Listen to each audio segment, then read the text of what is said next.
કાત્યોકનો મેળો. કાત્યોકના મેળાની વાત કરીએ તો કાત્યોકનો મેળો છે કઈ જગ્યાએ ભરાય છે તો પાટણ જિલ્લાના સિદ્ધપુર ખાતે સરસ્વતી નદીના કિનારે ભરાય છે.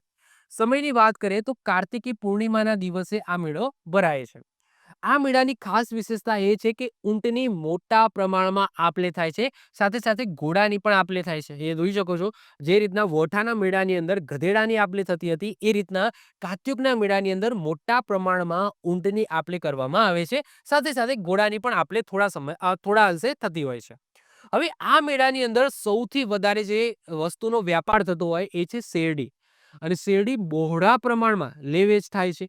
અને એના કારણે આ જે મેળો છે એને શેરડીનો મેળો અથવા તો શેરડીયો મેળો, ઓકે, શેરડીયો મેળા તરીકે ઓળખવામાં આવે છે. આ સાથે બાળકોને મનોરંજનને લગતી જુદી જુદી દુકાનો અહીંયા તમને આકર્ષણ એ રીતના તમને જોવા મળશે. અહીંયા ભગવાન શિવના મોટા પુત્ર કાર્તિકેય મહારાજનું મંદિર આવેલું છે. જે કારતક માસના 11 પૂનમ સુધી વર્ષમાં એક જ વખત ખુલે છે આ મેળાના સમયે. આ મોસ્ટ આઈએમપી છે, યાદ રાખજો. અહીંયા આ જે જગ્યાએ મેળો ભરાય છે કાત્યોકનો મેળો, જ્યાં ભગવાન શિવના જે મોટા પુત્ર હોય છે, નાના પુત્ર ગણેશજી, મોટા પુત્ર હોય છે કાર્તિકેય. આ કાર્તિકેય મહારાજનું મંદિર છે. અને આ મંદિર વર્ષમાં એક જ વખત ખુલે છે. ક્યારે?